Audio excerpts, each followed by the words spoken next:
ശബരിമലയിലെ സ്വർണം മോഷ്ടിച്ച കുറ്റവാളികൾക്കെതിരെ നടപടിയെടുക്കാത്ത CPM കോൺഗ്രസിനെ ക്രൂശിക്കാൻ ശ്രമിക്കുന്നത് രണ്ട് കാലിൽ മന്തുള്ളവൻ ഒരു കാലിൽ മന്തുള്ളവനെ കുറ്റം പറയുന്നത് പോലെയാണ്. കൊലപാതക കേസുകൾ ഉൾപ്പെട്ടവരും ലൈംഗിക അതിക്രമ കേസിൽ ഉൾപ്പെട്ടവരുമാണ് CPM സ്ഥാനാർത്ഥികൾ. അപ്പോഴാണ് മാങ്കൂട്ടം വിഷയമിട്ട് അലക്കാൻ നോക്കുന്നത്. പക്ഷെ അതൊന്നും സ്വർണ്ണക്കൊള്ള മറയ്ക്കാനോ തെരഞ്ഞെടുപ്പിൽ വമ്പം വിജയം നേടാനുള്ള വഴിയായിട്ട് CPM കാണേണ്ട കാര്യമില്ല. തദ്ദേശ തെരഞ്ഞെടുപ്പിൽ കോൺഗ്രസിന് അനുകൂലമായ അന്തരീക്ഷം ഇപ്പോഴും ഉണ്ടെന്നും രാഹുൽ വിഷയം തെരഞ്ഞെടുപ്പിനെ ബാധിക്കില്ല എന്നും പ്രതിപക്ഷം ഉറച്ചു പറയാൻ കാരണം ഇത് തന്നെയാണ്.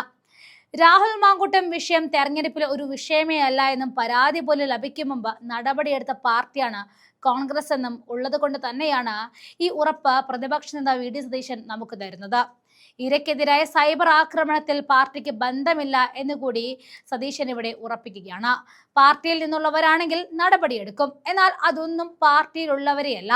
സൈബർ ആക്രമണം നടത്തുന്നത് CPMന്റെ രീതിയാണെന്നും ഇതിനു മുൻപും അവരത് ചെയ്ത ചരിത്രമുണ്ടെന്നും നിരവധി മാധ്യമ പ്രവർത്തകർക്കെതിരെ സൈബർ ഇടങ്ങളിൽ CPM ഇതുപോലെയുള്ള ആക്രമണം നടത്തിയിട്ടുണ്ടെന്നും സതീശൻ ഇവിടെ തുറന്നടിക്കുകയാണ്.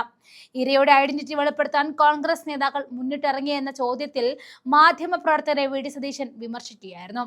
കാസർഗോഡ് മീറ്റ് ദ പ്രസിന് വന്ന തന്നോട് കൈരളിയുടെയും ദേശാഭിമാനിയുടെ റിപ്പോർട്ടർമാര് ഒരേ ചോദ്യം ചോദിച്ച് ബുദ്ധിമുട്ടിപ്പിക്കുന്നതും കൂടാതെ മറ്റുള്ളവരെ ചോദ്യം ചോദിക്കാൻ അനുവദിക്കാത്തതും പറഞ്ഞുകൊണ്ട് കൈരളിക്കും ദേശാഭിമാനിക്കും കണക്കിന് കൊടുക്കുന്നുണ്ട് സതീശൻ. നമുക്ക് സതീശന്റെ ആ ദൃശ്യങ്ങൾ കൂടി കാണാം. അല്ല, അതല്ലേ പറഞ്ഞ പാർട്ടിയുമായിട്ട് ബന്ധപ്പെട്ടവരൊന്നല്ല.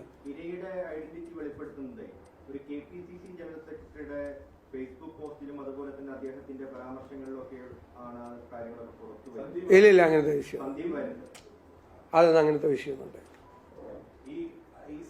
അങ്ങക്കെതിരെ സൈബർ ആക്രമണം ഉണ്ടായിരുന്നില്ല. അതായത് ഇത് രാഹുൽ മാങ്കൂട്ടത്തിൽ വിഷയത്തിൽ സ്വീകരിച്ച നിലപാടിൽ അങ്ങക്കെതിരെ സൈബർ ആക്രമണം ഉണ്ടായിരുന്നു. കഴിഞ്ഞ ദിവസം രാഹുലിനെതിരെ പറഞ്ഞ രാജ്മോഹൻ ഉണ്ണിത്താൻ MPക്കെതിരെ കടുത്ത സൈബർ ആക്രമണം. ഇതെല്ലാം കോൺഗ്രസ് ഹാൻഡിലുകളാണ്. ഇതൊക്കെ ഞാനൊരു കാര്യം ചെയ്യട്ടെ. കേരളത്തിലെ വനിതാ മാധ്യമ പ്രവർത്തകർക്കെതിരായി ഏറ്റവും കൂടുതൽ സൈബർ ആക്രമണം നടത്തിയ പാർട്ടി CPM ആണ്. വനിതാ മാധ്യമ പ്രവർത്തകർക്കെതിരെ തിരുവനന്തപുരത്ത്, കൊച്ചിയിൽ എല്ലാം റിപ്പോർട്ട് ചെയ്തതിൻ്റെ പേരിൽ, വാസ്തവം റിപ്പോർട്ട് ചെയ്തതിൻ്റെ പേരിൽ എത്രമാത്രം സൈബർ ആക്രമണങ്ങൾ വനിതാ മാധ്യമ പ്രവർത്തകർക്കെതിരായി CPM ഹാൻഡിലുകൾ ചെയ്യുന്നുണ്ട്. ഇപ്പോൾ CPM ഹാൻഡിലുകൾ നടത്തുന്ന എത്രയോ പ്രവർത്തനങ്ങൾ നടത്തുന്നുണ്ട്. അത് കോൺഗ്രസുമായി ബന്ധപ്പെട്ട് ഒരു ഔദ്യോഗികമായ ഒരു സംവിധാനം, ഇത് CPM ഔദ്യോഗിക സംവിധാനത്തിൽ നിന്നാണ് ഈ ആളുകളെ മുഴുവൻ അധിക്ഷേപിക്കുന്നത്. കോൺഗ്രസുമായി ബന്ധപ്പെട്ട ഒരു ഔദ്യോഗിക സോഷ്യൽ മീഡിയ ഹാൻഡിലുകളും ഇത്തരം ഒരു പ്രചരണം ഉണ്ടാവില്ല.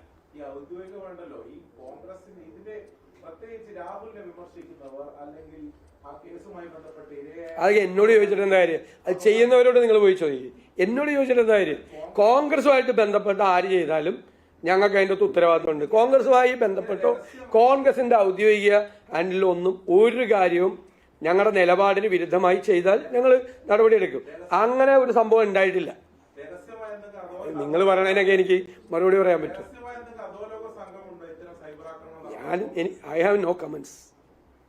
ഞങ്ങൾക്ക് ഇത്രയും ക്ലാരിറ്റി ഉള്ളൊരു പാർട്ടി വേറെ ഏതുണ്ട്? മോഷണ കുറ്റത്തിന് ജയിലിൽ കിടക്കുന്നതിനെതിരെ നടപടിയെടുക്കില്ല എന്ന് പറഞ്ഞ പാർട്ടിയാണ് CPM. എന്നിട്ടാണ് ഇവന്ന് വലിയ വർധനം പറയണത്. മോഷണ കേസിൽ അയ്യപ്പന്റെ സ്വർണ്ണ അടിച്ചു മാറ്റി അവിടുത്തെ ദ്വാരപാലക ശില്പം കൊണ്ട് കോടീശ്വരന് വിറ്റ ഭൂലോക കള്ളന്മാർക്കെതിരെ നടപടിയെടുക്കില്ല എന്ന് പറയുന്ന പാർട്ടിയാണ്. അല്ല, പിന്നെ ഞാൻ അപ്പുറത്ത് നിൽക്കുന്നവരുടെ പേരൊന്നും എന്നെ കൊണ്ട് പറയിപ്പിക്കണ്ട. റേപ്പ് കേസിലെ പ്രതിക്കെതിരായിട്ട് നടപടിയെടുക്കാത്ത പാർട്ടിയും പാർട്ടിയുടെ മാധ്യമങ്ങളും അത്തരം ചോദ്യങ്ങളൊന്നും വേണ്ട. അല്ല, അതൊക്കെ ക്ലിയർ ആണ്. ഇനി no more questions on that. ഞാൻ I have made it very clear.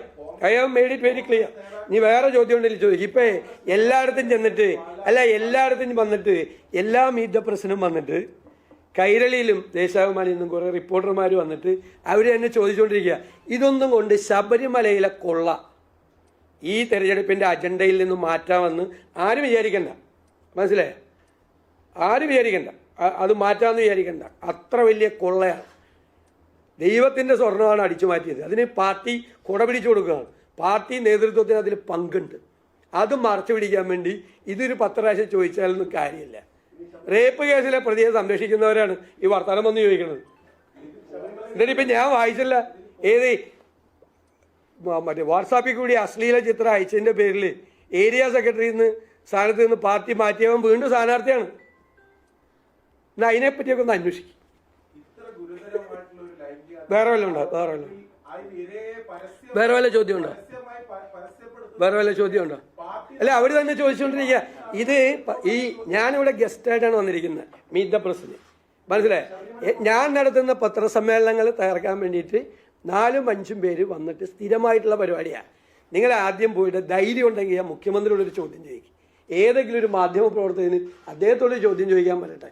പത്രസമ്മേളനം നടത്തൂല, മീഡിയയും കാണൂല, കണ്ട 50 മിനിറ്റ് മറ്റേ റേഡിയോയാണ്. ഇങ്ങോട്ട് പറഞ്ഞത് കേൾക്കണം. എന്നിട്ടൊരു 4 ചോദ്യം സ്പോൺസേഡ് ചോദ്യം ചോദിച്ചു പോകും. ഞങ്ങളുടെ പത്രസമ്മേളനങ്ങൾ വന്ന് മനഃപൂർവ്വമായി ദേശാഭിമാനി കൈരളി ആളുകൾ വന്ന് നമ്മൾ മറുപടി പറഞ്ഞ ചോദ്യം 5-10 പ്രാവശ്യം ചോദിച്ചു. ഇത് ചായക്കടയിലെ ചർച്ചയല്ല, ഇത് കാസർഗോഡ് പ്രസ് ക്ലബ്ബിൽ നടക്കുന്ന മീറ്റ് ദ പ്രസ്സാണ്. അത് മനസ്സിലാക്കി ചോദിച്ചാൽ നന്നാണ്. ഞാൻ നിങ്ങളുടെ ഒരു ചോദ്യത്തിന് മറുപടിയില്ല. ഇനി പറഞ്ഞോ, വേറൊരാളെ കൊണ്ട് ചോദിക്കില്ല. അതാണ് തന്ത്രം.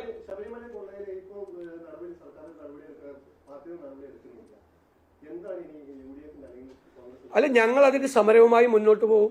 നിങ്ങൾ ഒന്ന് കാലാലോചിക്കുന്നത് ഇവർ പേടിച്ചിട്ടാണ്. അവർക്കെതിരെ നടപടിയെടുക്കാത്തത് ഭയന്നിട്ടാണ്. കൂടുതൽ ആളുകളുടെ പേരുകൾ ഇവർ പറയും. അവർ കൊടുത്തിരിക്കുന്ന മൊഴിയെ കൊണ്ട് തുടർന്നുള്ള അന്വേഷണം നടത്തിയാൽ ജയിലിലേക്കുള്ള ഘോഷയാത്ര തുടങ്ങിയിട്ടേ ഉള്ളൂ. CPM നേതാക്കന്മാരുടെ ശബരിമല കേസിൽ ഇനിയും ഒരുപാട് ആളുകൾ ജയിലിലേക്ക് പോകും. കാരണം ഇതൊരു വലിയ ഗൂഢാലോചന ഒരു പ്രാവശ്യം നടത്തിയിട്ടാണ് കട്ടത്. കട്ടത്ത് ആരും അറിയാതെ വന്നപ്പോൾ വീണ്ടും ഒന്നും കൂടി കക്കാൻ വേണ്ടി 2024 ശ്രമിച്ചു. അപ്പോഴാണ് കോടതി പിടിച്ചത്. അതാണ് ഗൗരവമുള്ള കാര്യം. കേരളത്തിൻ്റെ ചരിത്രത്തിൽ ഇതുപോലെ ഒരു ഗവൺമെൻറ്റിൻ്റെ പിന്തുണയോടുകൂടി ഗവൺമെൻറ് കൊട പിടിച്ചു കൊടുത്തുകൊണ്ട് ഇത്രയും ഒരു മോഷണം, അമ്പലം അങ്ങനെ തന്നെ വിഴുങ്ങിയിരിക്കുക.